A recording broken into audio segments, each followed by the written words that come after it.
अब देखो यहाँ पे एक सवाल और आ गया बेटा, ध्यान देंगे कि इंटरव्यू लेने का मौका मिले तो ये सवाल पूछ सकते हैं। इसमें आपके इस चैप्टर में मानूस अजनबी में एक्सरसाइज में दिया हुआ है कि अगर आपको कभी किसी मुसन्निफ़ का, किसी राइटर का इंटरव्यू लेना हो तो आप इस तरीके से इंटरव्यू ले सकते हैं। आपने अफसाना निगारी का आगाज़ कब किया और आपको इसका शौक़ कैसे हुआ, ये एक सवाल हो गया। क्या लिखने के लिए आपका कोई ख़ास वक्त या कोई जगह मुकर्रर है, ये सब आप राइटर से सवाल कर सकते हैं।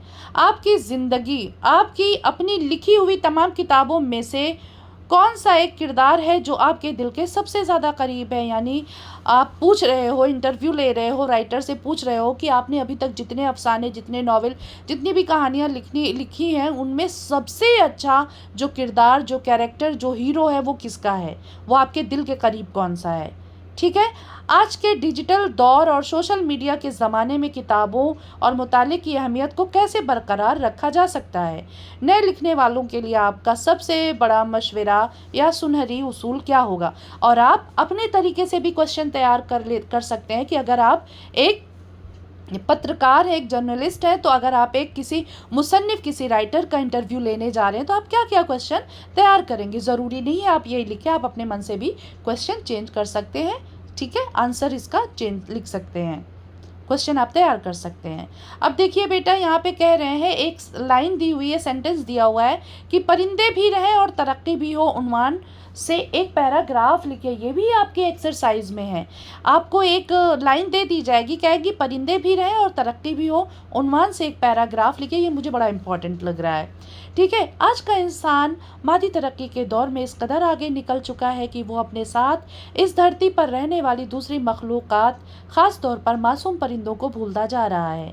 बुलंद व बाला इमारतों की तामीर, कारखानों के धुएँ और दरख्तों के बेदरीग कटाई ने इन बेज़बान परिंदों से उनके घोंसले, उनके मस्कन, उनकी पनाहगाहें छीन ली हैं। लेकिन हकीकी तरक्की वो नहीं जो फितरत को तबाह करके हासिल की जाए, बल्कि सच्ची तरक्की वो है जो माहौल दोस्त और पायदार हो। यानी ऐसी तरक्की करो कि किसी को कोई नुकसान ही ना हो। वो तरक्की करने से ही क्या फ़ायदा बेटा कि सांस लेना भी मुश्किल हो जाए, है ना। ये जो आज हम दिल्ली में सांस नहीं ले पा रहे हैं, हर कोई दमे का मरीज़ है, हर कोई फेफड़े का मरीज़ है। रीज़न क्या है?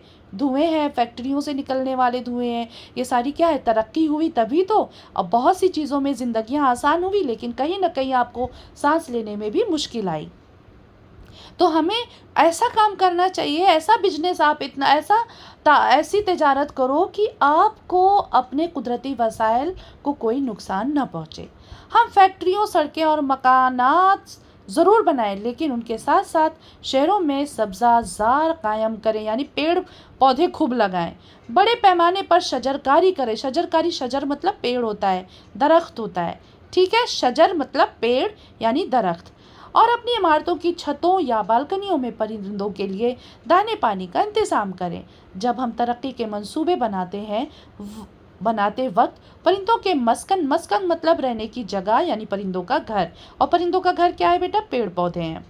मस्कन का ख्याल रखेंगे तो हमारे शहरों में कारों के हॉर्न के शोर के साथ साथ चिड़ियों की चहचहाट भी बाकी रहेगी, और यूं इंसान और फितरत दोनों का रिश्ता खूबसूरत कायम रहेगा।